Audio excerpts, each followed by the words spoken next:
Finance banking প্রথম অধ্যায় আমাদের শেষ হয়েছিল। আজকে আমাদের দ্বিতীয় অধ্যায় নিয়ে আলোচনা করার কথা, তাই তো? প্রথম অধ্যায় কি সম্পূর্ণ শেষ হয়েছিল নাকি বাকি ছিল? ও না, প্রথম অধ্যায় তো আমাদের শেষ হয় নাই না। আচ্ছা ঠিক আছে, আজকে আমরা প্রথম অধ্যায়ের বাকি অংশটাই পড়বো গুরুত্ব থেকে।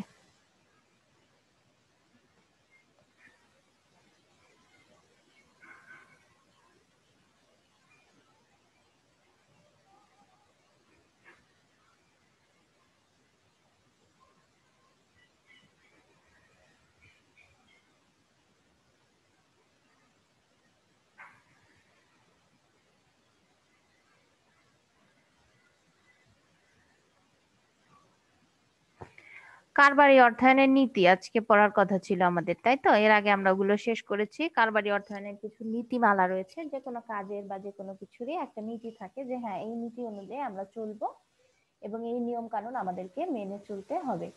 দেখো এখানে বলা আছে প্রথম যে নীতিটি তারল্য বনাম মুনাফা নীতি। তারল্য বলতে সাধারণত আমরা নগদ অর্থকে বুঝে থাকি, আর মুনাফা নীতি হচ্ছে যে যে লাভটা হবে সেইখান থেকে আমরা কিভাবে নগদ টাকার বিপরীতে মুনাফা রাখবো। সেটা বেশি ছোট হয়ে গেল নাকি? আচ্ছা না, ঠিকই আছে।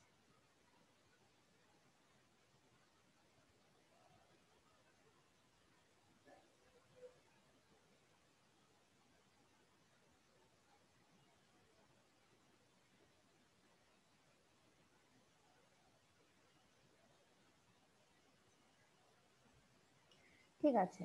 একজন মুদি দোকানি তার প্রতিদিনের বিক্রয়লব্ধ নগদ আয় অর্থাৎ তরল সম্পদ সম্পূর্ণটাই কাঁচামাল ক্রয় এবং আনুষঙ্গিক অন্যান্য ব্যয়ের কথা চিন্তা করে নিজের কাছে রেখে দিতে পারে। অর্থাৎ মুদি দোকান বলতে সাধারণত আমরা বুঝি আমাদের বাসার আশেপাশে যাদেরকে দেখি চাল ডাল তেল নুন এগুলো বিক্রি করে থাকে, ছোট ছোট যে দোকান, আমাদের নিত্য প্রয়োজনীয় সামগ্রী আমরা সেখান থেকে সংগ্রহ করে থাকি, এগুলো মুদি দোকান। সে কি করলো, যে টাকা বিক্রয় করলো সে টাকাটাকে সম্পূর্ণ টাকাটাই সে কি করেছে, তার দোকানে কাঁচামাল ক্রয় করে ফেলেছে এবং অন্যান্য ব্যয়ের কথা চিন্তা করে নিজের কাছে রেখে দিল। কোনো কিছু সেভিংস করলো না বা সঞ্চয়ের জন্য সে রাখলো না, মুনাফার সবটাই কি করলো, সে ব্যয়ের কথা চিন্তা করে রেখে দিল। অথবা সেই নগদ অর্থের কিছু অংশ সে কাঁচামাল ক্রয়ের জন্য রেখে বাকিটা কোনো ব্যাংকের অ্যাকাউন্টে জমা রাখতে পারে।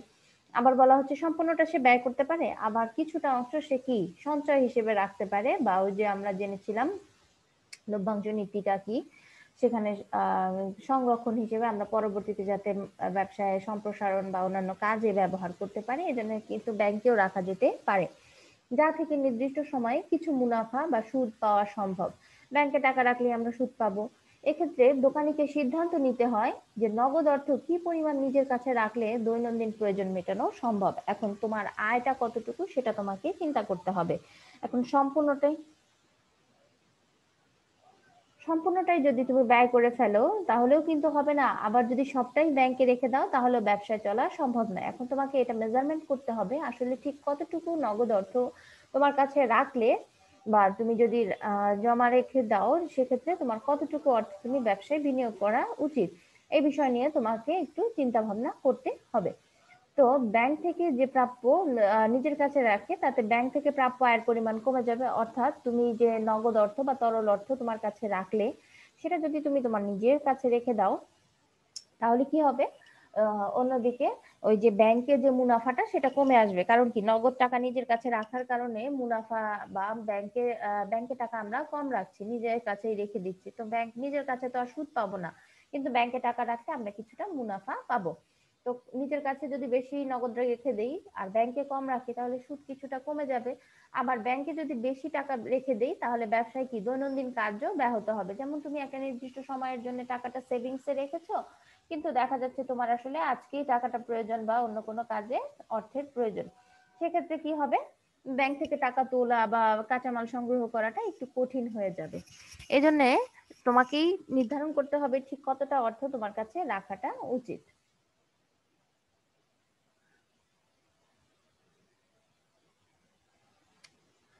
আর নগদ অর্থে যদি ঘাটতি হয় সেক্ষেত্রে ব্যবসা সুষ্ঠুভাবে পরিচালনা করা সম্ভব হবে না, একটু কঠিন হয়ে যাবে। অর্থাৎ তোমার আজকে কাঁচামাল প্রয়োজন, গ্রাহক বা ক্রেতা ভোক্তা যারা রয়েছে তারা কি চাচ্ছে, তোমার কাছে আজকে চাল চাচ্ছে কিন্তু তোমার কাছে নগদ অর্থ না থাকার কারণে গ্রাহক ফিরে যাচ্ছে, তুমি চাল আনতেও পারছো না বা বিক্রিও করতে পারছো না। এই জন্য বলা হচ্ছে যে যদি নগদ অর্থের ঘাটতি হয় প্রতিষ্ঠানে বা দোকানে, সেক্ষেত্রে কি উৎপাদন ব্যাহত হবে বা ব্যবসা পরিচালনাটাও কি ক্ষতিগ্রস্ত হবে। ফলে ব্যবসায়ীকে তারল্য ও বিনিয়োগের মধ্যে ভারসাম্য রেখে আর্থিক ব্যবস্থাপনা করতে হবে। অর্থাৎ তুমি কতটুকু বিনিয়োগ করবে এবং কতটুকু নিজের কাছে রাখবে, এটা অবশ্যই কি নিজেকে চিন্তা ভাবনা করে নিতে হবে। আর হচ্ছে একদিকে যেমন দৈনন্দিন বিনিয়োগের ভারসাম্য যদি থাকে, তাহলে দৈনন্দিন পরিচালনাটাও তোমার কি সুষ্ঠুভাবে পরিচালিত হবে। আর হচ্ছে যে আহ এখানে বলা হচ্ছে যে বিনিয়োগ করাও প্রয়োজন, আবার মুনাফা অর্জনের জন্য নিজের কাছে সব টাকাও তুমি রাখবে না, আবার কিছুটা বিনিয়োগ করা দরকার। এই লাইনটা আন্ডারলাইন করতে পারো, যদিও আমি ক্লাসে বোধহয় আগেও বলেছি যে নগদ অর্থ এবং মুনাফার মধ্যে বিপরীত সম্পর্ক। তোমার কাছে যখন নগদ অর্থ থাকবে তখন কি মুনাফা কম হবে, আবার যদি মুনাফা বেশি হয় তখন কিন্তু তোমার কাছে টাকা থাকবে না, কারণ তুমি বিনিয়োগ করলেই মুনাফা হবে। বিবি ফাতেমা মাত্র আসছে ক্লাসে।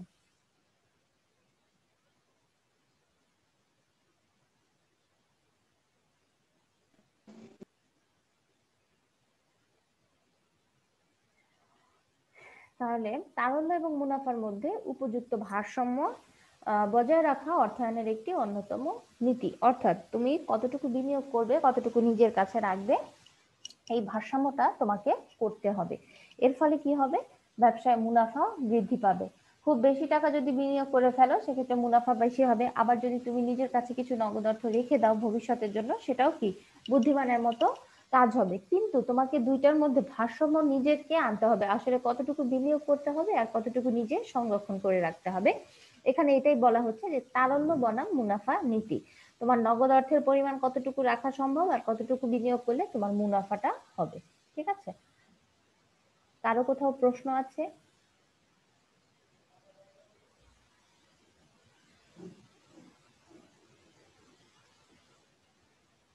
কারো কোথাও প্রশ্ন আছে? ওখানে এই টপিকটা বুঝেছি আমরা।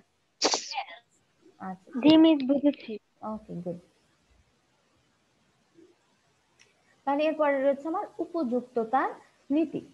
স্বল্প মেয়াদী তহবিল দিয়ে চলতি মূলধন এবং দীর্ঘমেয়াদী তহবিল দিয়ে স্থায়ী মূলধন সরবরাহ করা অর্থায়নের একটি নীতি। এই লাইনটি আন্ডারলাইন করো।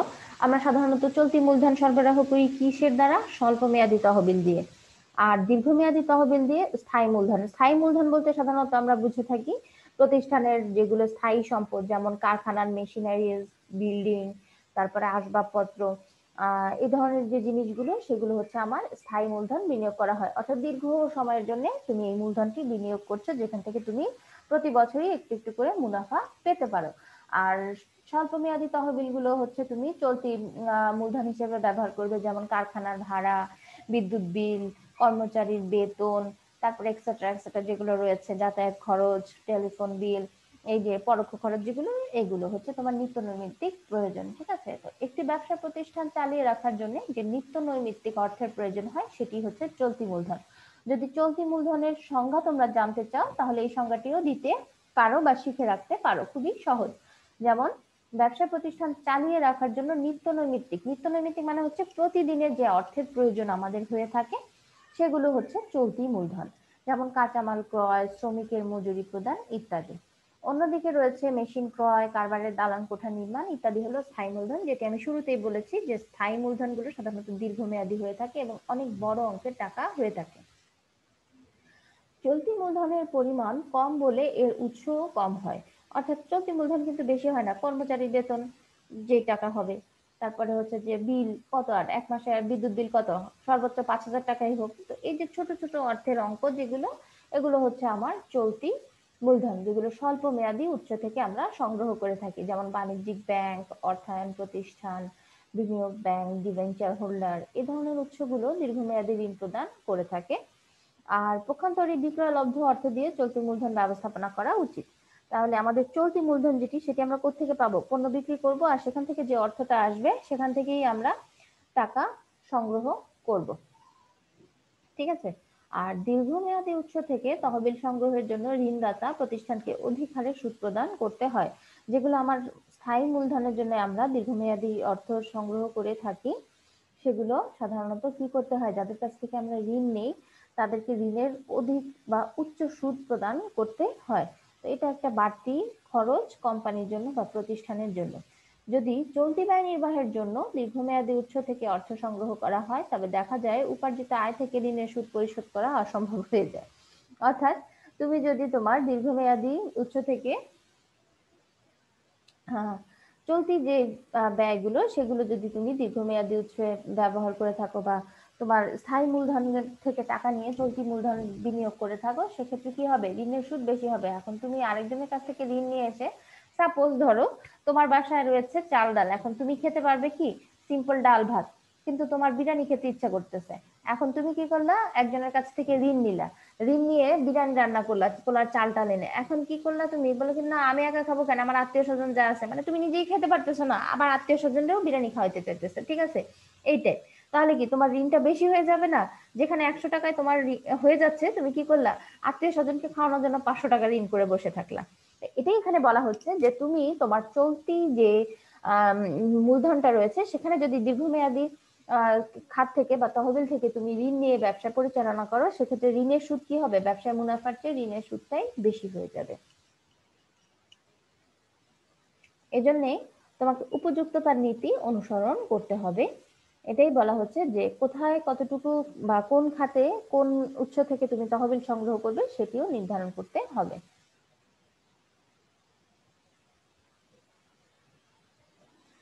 এরপরে রয়েছে কারবারের বৈচিত্র্যায়ন এবং ঝুঁকি বন্টন, মোস্ট ইম্পর্টেন্ট থিংস।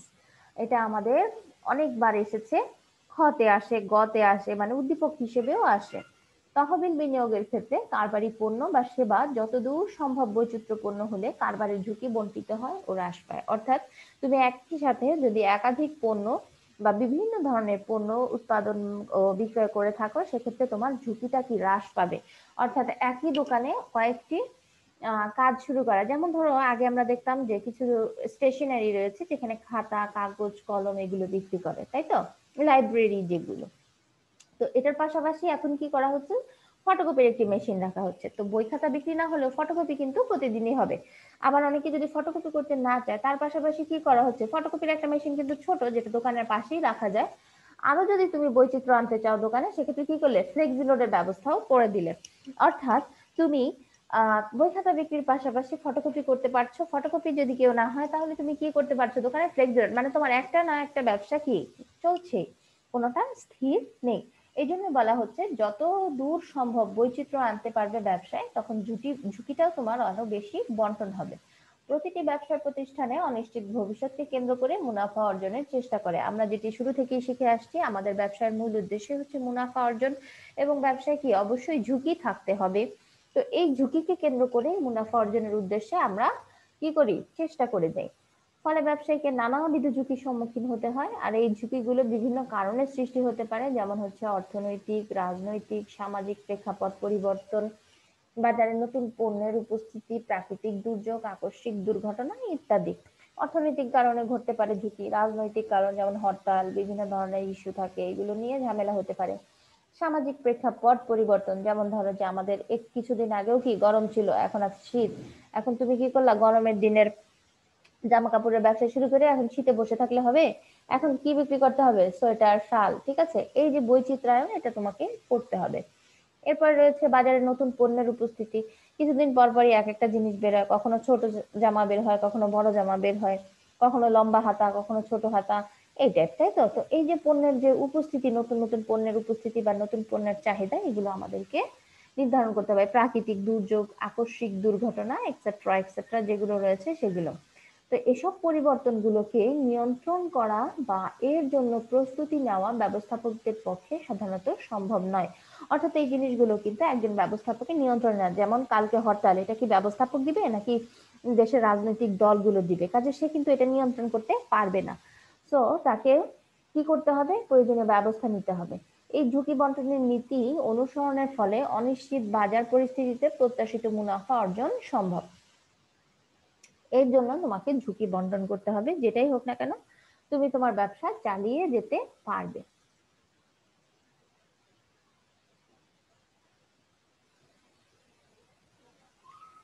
একজন ব্যবসায়ী যদি শুধু এক ধরনের পণ্যেরই ব্যবসা করে, তাহলে ব্যবসার মুনাফা অর্জন বেশ ঝুঁকিপূর্ণ হয়ে যায়। যেমন যদি তুমি একই ধরনের পণ্য বিনিয়োগ করো বা ব্যবসা করতে থাকো, সেক্ষেত্রে কি করতে হবে, ঝুঁকিটা একটু বেশি থাকে, হয়তো ওই পণ্যের চাহিদা বাজারে নেই।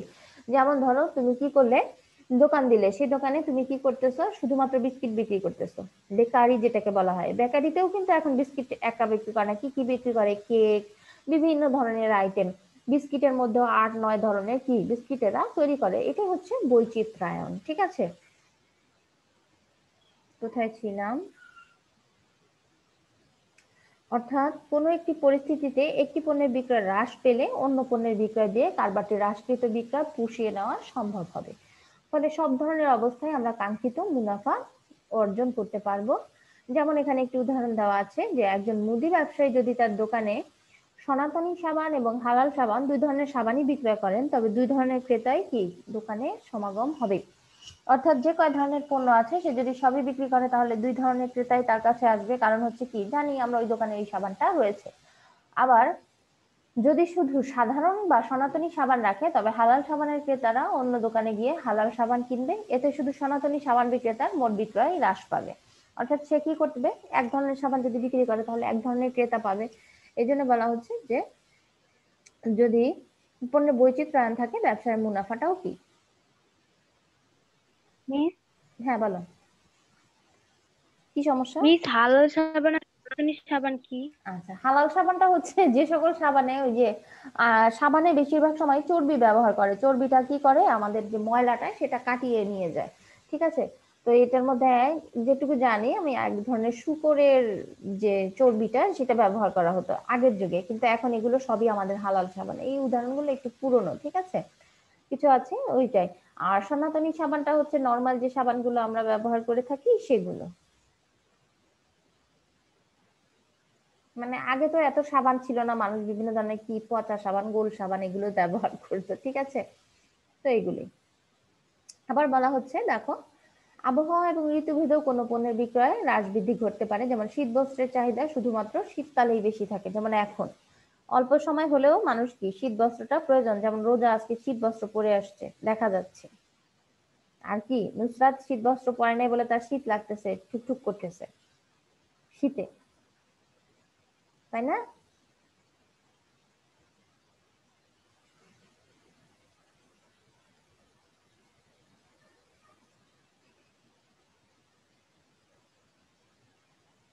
আচ্ছা, যাই হোক, আমাদের সবারই শীত বস্ত্র আছে, কেউ পরি কেউ পরি না, ঠিক আছে। মা যখন বকা দিবে তখন ঠিকই আমরা পরে নিব, মায়ের বকা না খেলে আসলে এগুলো পরা হয় না। ফলে এই সময় বিক্রয় বৃদ্ধি পায়। আর একজন কাপড় বিক্রেতা যদি শীত বস্ত্র, গ্রীষ্মকালীন বস্ত্র দুই ধরনের বস্ত্রই তার দোকানে বিক্রয় করে, তবে কি করবে হবে, ঋতুভেদে তার কোনো পরিবর্তন হবে না। সে শুধু কি যখন গরম হবে গরমের কাপড় দেবে, আর যখন শীত হবে তখন শীতের কাপড় বিক্রি করবে। এমনি ভাবেই একটি বইয়ের দোকানে যদি শুধু কবিতার বই বিক্রি করা হয় আর পাশাপাশি অন্য একটি দোকানে যদি কবিতার, গল্পের, ধর্মীয়, শিক্ষণীয় মানে বিভিন্ন আইটেমের যে বইগুলো রয়েছে সেগুলো বিক্রি করে থাকে, তাহলে কার দোকান বেশি চলবে বলো তো? এক ধরনের বই বিক্রি করছে তার, নাকি মিস বিভিন্ন সঠিক ধরনের? ধরনের বই আছে, বিভিন্ন হ্যাঁ, ধরনের বই যে যেটাতে। বিভিন্ন ধরনের বই রাখছে তার ব্যবসাটা বেশি চলবে, ঠিক আছে। আর কি আছে, এটুকু শেষ। এরপরে আছে আর্থিক ব্যবস্থাপকের কার্যাবলী। দুই ধরনের কার্যাবলী নিয়ে তারা সিদ্ধান্ত নিয়ে কাজ করে। একটা হচ্ছে আয় সিদ্ধান্ত, একটা হচ্ছে ব্যয় সিদ্ধান্ত। অর্থাৎ কিভাবে প্রতিষ্ঠানের আয় হবে আর কিভাবে প্রতিষ্ঠানে সেগুলোকে আমরা ব্যয় করব, এগুলো নিয়েই একজন ব্যবস্থাপক সিদ্ধান্ত নিয়ে থাকেন। আয় সিদ্ধান্ত বলতে মূলত তহবিল সংগ্রহ প্রক্রিয়াকে বোঝায়। লাইনটি আন্ডারলাইন করতে পারো, খুবই ইম্পর্টেন্ট একটি লাইন, অনেকবার পরীক্ষায় এসেছে।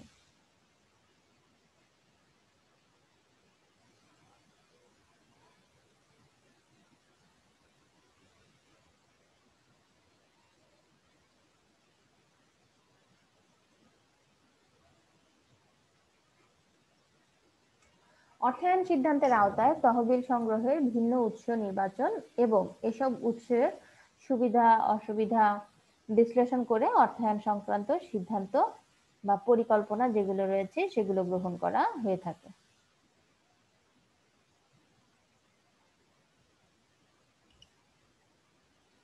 আজকে রোল 10 আসে নাই, সে তো আসে মাঝে মাঝে। কয়জন এসেছো তোমরা পার্টিসিপেন্ট?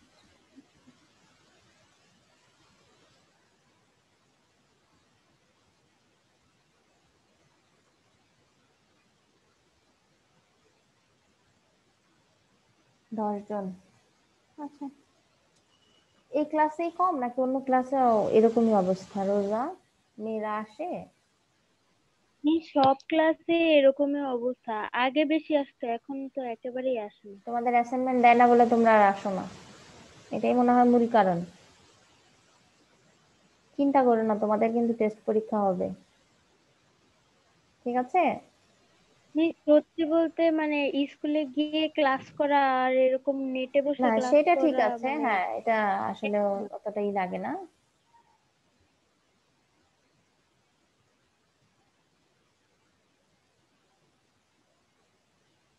আমি কই গেলাম, আমার ছবি কই গেল? আচ্ছা এখানে আছি, এই পেজে আমি নিজেকে খুঁজে পাচ্ছি না।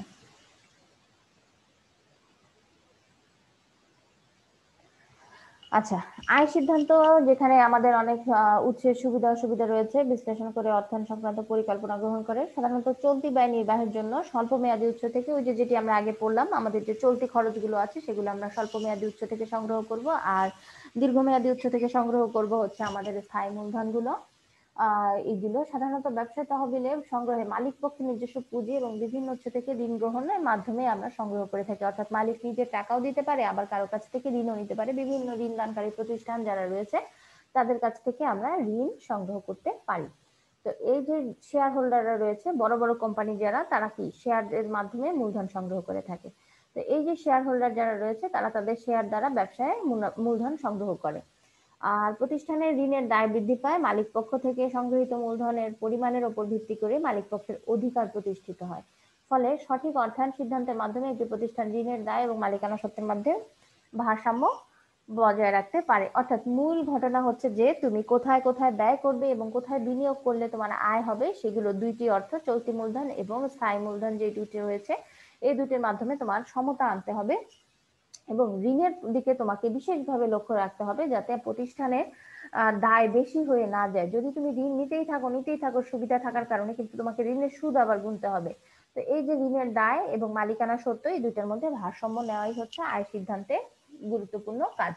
এরপর রয়েছে আমার ব্যয় সিদ্ধান্ত। যেমন ধরো এখানে একটি উদাহরণ দেওয়া আছে যে একটি দর্জির দোকান, দর্জির দোকানে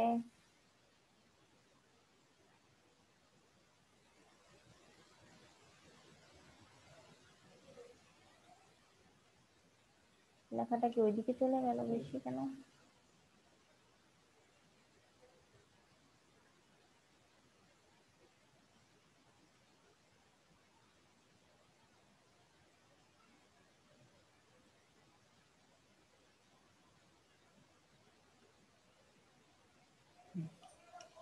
আচ্ছা, দর্জি দোকানে সেলাই মেশিন ক্রয় সংক্রান্ত সিদ্ধান্ত হচ্ছে একটি বিনিয়োগ সিদ্ধান্ত। অর্থাৎ দর্জি দোকানের মূল কাজই হচ্ছে কি মেশিনের মাধ্যমে হবে।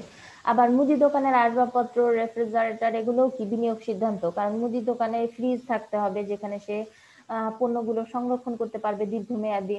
তারপর উৎপাদনকারী প্রতিষ্ঠানের জন্য উৎপাদনমুখী মেশিন ক্রয়, কারখানা নির্মাণ খরচ এই জাতীয় ব্যয়ের মধ্যে পড়বে।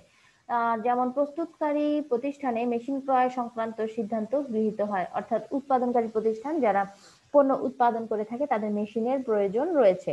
যদি মেশিনটি প্রস্তুতকৃত সামগ্রীর বিক্রয় মূল্যের পূর্বের তুলনায় বৃদ্ধি পায়, এতে করে মুনাফা, নগদ প্রবাহ বৃদ্ধি পায় এবং সর্বমোট নগদ প্রবাহ যদি মেশিনের ক্রয় মূল্য থেকে বেশি হয়। অর্থাৎ তুমি যে মেশিনটি কিনেছো এর মাধ্যমে তোমার পণ্য উৎপাদন যদি বৃদ্ধি পায় এবং বাজারে পণ্যের চাহিদাও বৃদ্ধি পায়, সেক্ষেত্রে কি তুমি লাভবান। অর্থাৎ অধিক পণ্য উৎপাদন করছো এবং অধিক পণ্য বিক্রি করছো, বিক্রয়ের যে মুনাফা সেটি কি করতে হবে মেশিনের ক্রয় মূল্য থেকে বেশি। অর্থাৎ তুমি যেটি দিয়ে ক্রয় করেছো তার চেয়ে মুনাফা বেশি হচ্ছে তোমার, এটাই হচ্ছে প্রতিষ্ঠানের লাভ। অর্থাৎ মেশিনটি যদি আগামী 10 বছর ব্যবহার করা যায় তবে যাবে মনে হয়, তাহলে বিনিয়োগকারী সিদ্ধান্তটি আগামী 10 বছরের মালামাল বিক্রয় থেকে আগমন হয়ে ওইটার উপরে হিসাব করা হবে। আসলে 10 বছরে আমি কতটুকু উৎপাদন করবো এবং কতটুকু বিক্রি করতে পারবো। তো এই 10 বছরের উপর হিসাব করে আমাকে ব্যয় সিদ্ধান্ত নিতে হবে, অর্থাৎ আমি কোথায় বিনিয়োগ করব বা কোন মেশিনটি আমার ক্রয় করা অধিক লাভজনক হবে। তো নগদ প্রবাহ থেকে মুনাফার পরিমাণ নির্ণয়ের জন্য বিক্রয়লব্ধ অর্থ থেকে উৎপাদন ও অন্যান্য খরচ বাদ দিয়ে নগদ প্রবাহ নির্ধারণ করা হয়। অর্থাৎ নগদ প্রবাহটা আমরা এমন ভাবে নির্ধারণ করব যেখানে আমার মুনাফাটা অর্জিত হবে, ঠিক আছে? তো ভবিষ্যতে পণ্য বিক্রয়ের পরিমাণ এবং পণ্যের মূল্য নির্ধারণ যেটি রয়েছে দুরূহ কাজ বলে বিনিয়োগ সিদ্ধান্তটি হয়ে থাকে। আর অন্যান্য কিছু সিদ্ধান্ত রয়েছে যেগুলো এখানে আমাদের দেওয়া আছে আরো 3টি। সেটা হচ্ছে কাঁচামাল ক্রয়ের জন্য প্রতিষ্ঠানে কতটুকু উপযোগী এবং কোত্থেকে আমরা এটি সংগ্রহ করব।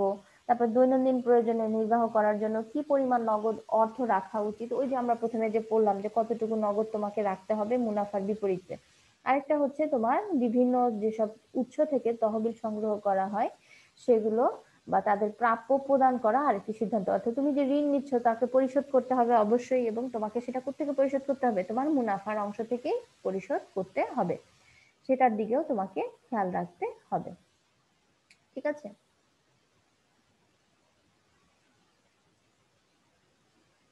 এখানে এটি আমরা বলা হয়েছে। তাহলে আমাদের বিনিয়োগ সিদ্ধান্ত বা আর্থিক ব্যবস্থাপকের যে দুটি সিদ্ধান্ত রয়েছে সেগুলো আমরা পড়লাম।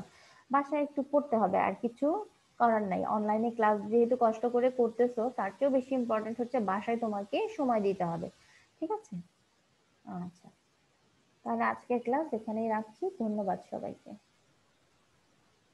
মিস আসসালামু আলাইকুম। ওয়ালাইকুম সালাম।